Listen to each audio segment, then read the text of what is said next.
Draft night in the NBA is one of the flagship events of the off-season calendar, and there is added interest this year for UK hoops fans with Jeremy Sochan being involved. The 19-year-old, out of Baylor, is expected to be a lottery pick and may well go in the top 10. He plays for Poland internationally, a nation for whom his mother was also a celebrated basketball player, but Sochan, who was born in Oklahoma in the United States, feels very much English. "I am English," he told The Times. "I lived in England most of my life through primary and secondary school, living in Southampton and Milton Keynes. That's where me family live, it's where my home is, in Milton Keynes." NBA Draft. Smith, Holmgren or Banchero? Magic face tough choice at number 1. Meet Jeremy Sochan, the lottery prospect representing Great Britain in 2022 draft. Key off-season talking points ahead of 2022-23 season. How Serbian NBA draft prospect Nikola Jovic hopes to emulate Nikola Jokic. It is highly unlikely he follows in the footsteps of 1998 number 1 pick Michael Olowokandi, who grew up in Sussex, but Sochan could squeeze higher up the draft order than the all-time greatest British NBA player Luol Deng, who was taken at number 7 in 2004. This is the one night even the most fervent basketball fans are inclined to turn off the notifications from WOJ and Shams on their phones to avoid spoilers, but other than the saturation of coverage about the top 3 projected picks, Jabari Smith, Chet Holmgren and Paolo Banchero, you might not know very much about the 2022 class. To address that, we fired some questions at Tyler Rucker and Corey Tulaba in the United States, as well as UK experts James Plowright and Hugh Hopkins to give us a better idea of what to expect ahead of the names being called on Thursday night. Here is what they had to say. Read in full, or scroll through the key questions below. There's been a big focus on the top 3 of this draft. In which order would you pick them and which prospect suits which team? Jabari Smith, Chet Holmgren and Paolo Banchero, Lr. James Plowright. First have Smith ranked first in my player rankings due to him projecting as one of the best shooting forwards to ever come out of college at the age of just 19. Smith is well known for his defensive competitiveness and versatility. I also believe in him developing into a better playmaker as he gains reps at the NBA level. Orlando is a great fit for Smith as he will have several other capable ball handlers to help him play to his strengths early in his career. Oklahoma takes Chet Holmgren, an underrated Holmgren due to his skinny, awkward-looking frame at your own risk. He is tough, physical and won't back down to anyone. Holmgren is an elite rim protector, as well as being a capable shooter and good passer for someone standing 7 feet with a 7 feet 6 inches wingspan.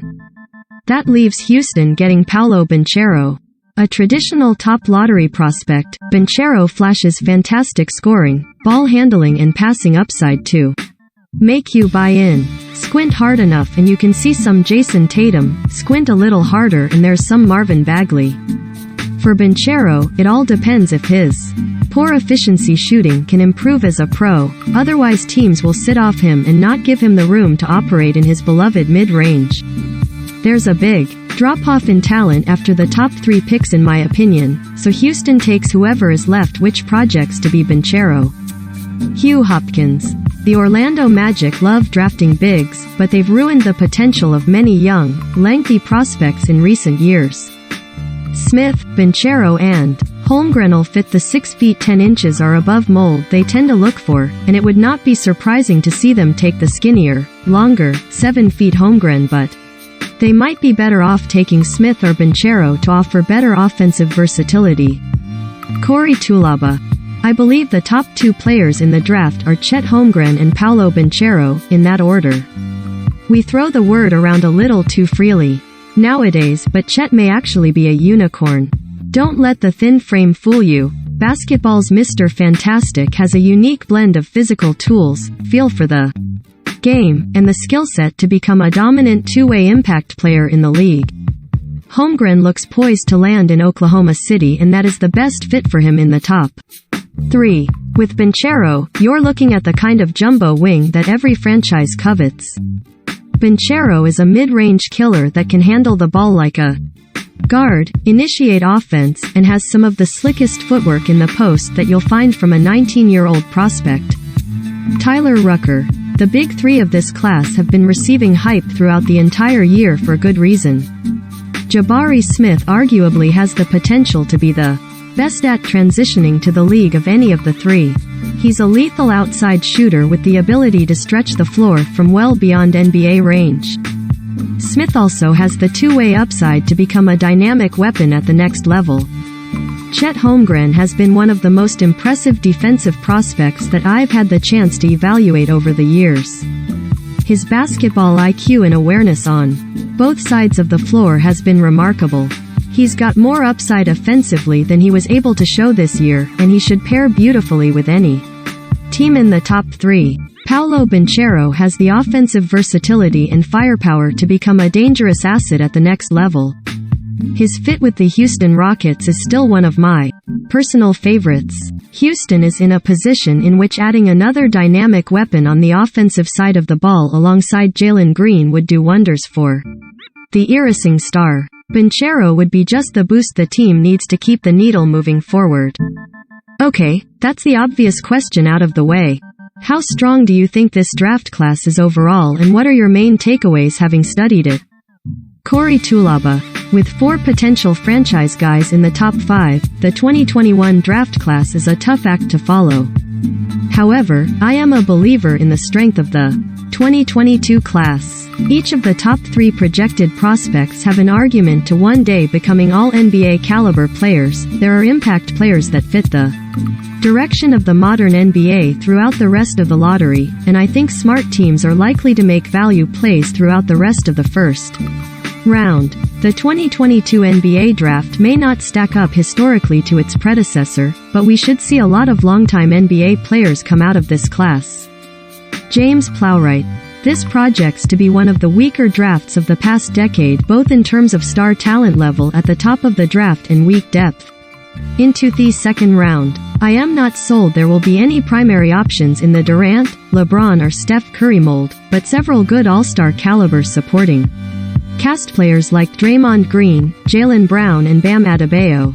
However, even in the infamous 2013 draft, a young Greek player named Giannis Antetokounmpo was drafted 15th and went on to become a back-to-back MVP. There are always hidden gems in the draft. What is your opinion on Jeremy Sochan? Baylor Bears forward Jeremy Sochan in action during March Madness. Corey Tulaba. Before I mention how I feel about Sochan's game on the court, I would be remiss if I didn't mention that he has by far the coolest hair in the draft. We may see the first ever matching hair and suit combo in the green room. As a player, there's almost too much to like with Sochan. All you have to do is watch Baylor's game versus North Carolina to see the full Jeremy Sochan experience as he guarded everyone from quick twitchy guards like RJ Davis to traditional bigs like Armando Bacot. Sochan processes the game at a high level and has exceptional passing feel. The shooting is the swing skill and will ultimately dictate how valuable he becomes in the league, but it wouldn't shock me if he had an OG Anunoby-like impact. Extra marks for the reference to another British baller, Corey Hugh Hopkins. Jeremy Sochan's a smart basketball player who makes the right play much more often than making an egregious mistake. He's a good shooter, and has good size for a guard forward that will translate well to the NBA.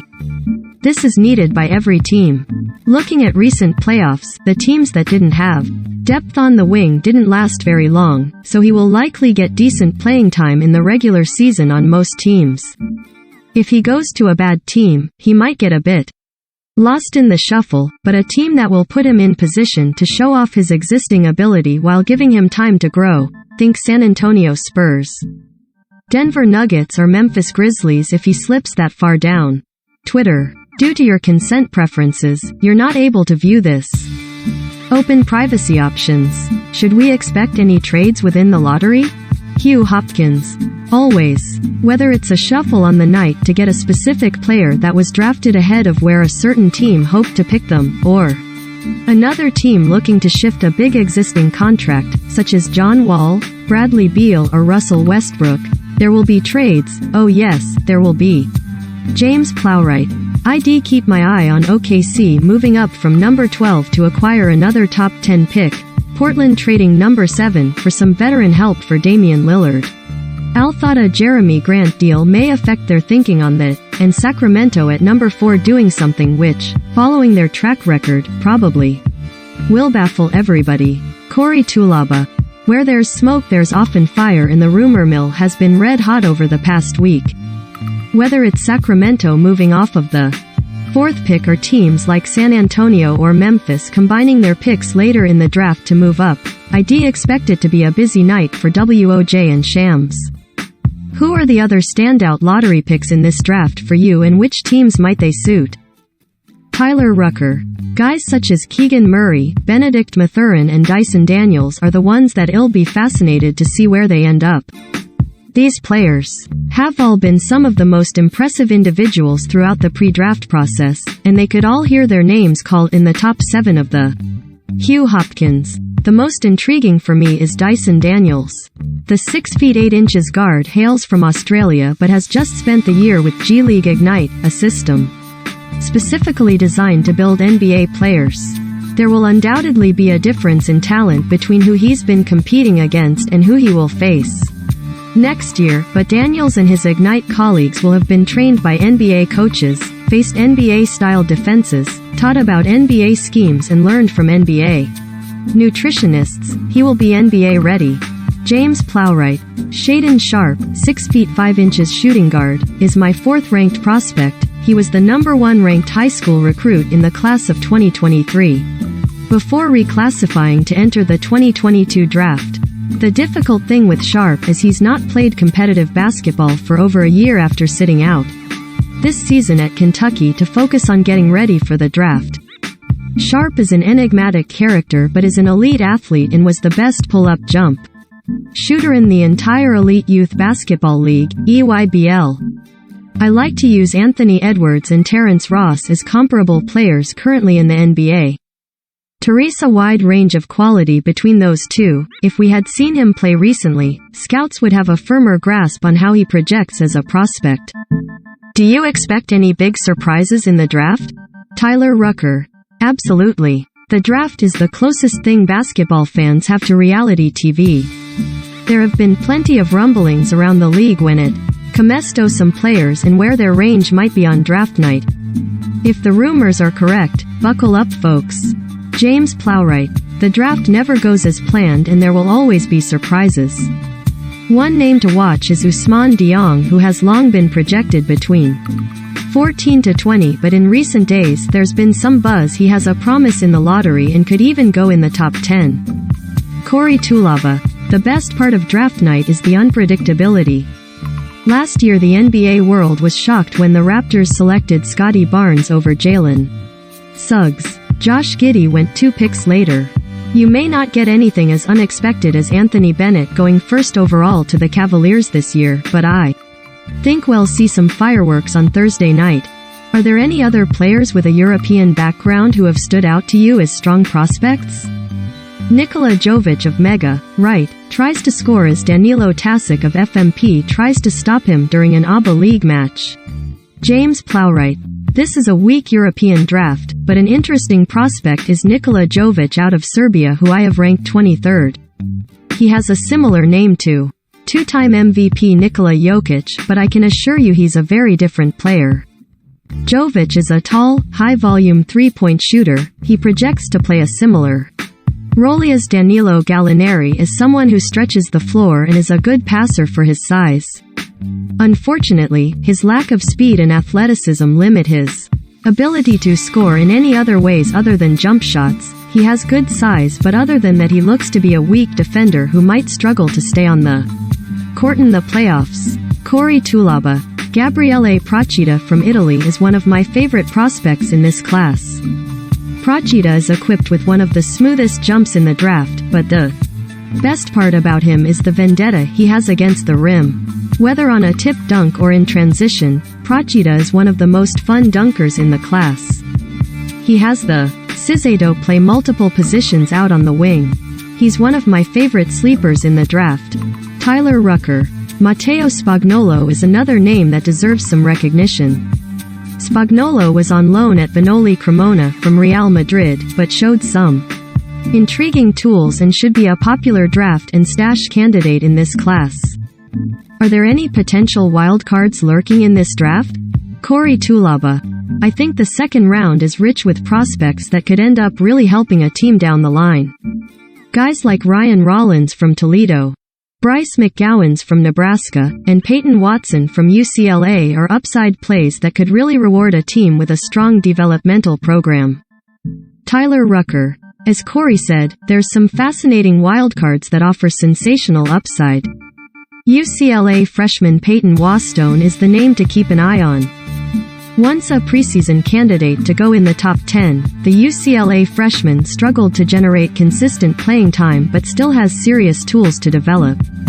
Justin Lewis and Moussa Diabaté would be two other players to keep a close eye on. NBA Commissioner Adam Silver at the podium where he announced the names for the 2021 NBA Draft, who will be fortunate enough to have their names called on Thursday night? Make 3 random predictions for the draft. Hugh Hopkins. My main prediction in this draft is that nothing will be predictable. One key thing that stands out is I think we will see one big trade that has a bunch of stars in it. I am thinking Rudy Gobert and DeAndre Ayton might be involved. Whoever it is, I'll have my popcorn ready. Okay, well have no more rebelling, thank you. 3 predictions from each of you please. James Plowright. Jaden Ivey will end up with the Pistons. Caleb Houston has a promise from the OKC Thunder in the second round. Jeremy Sochan will be a top 10 pick.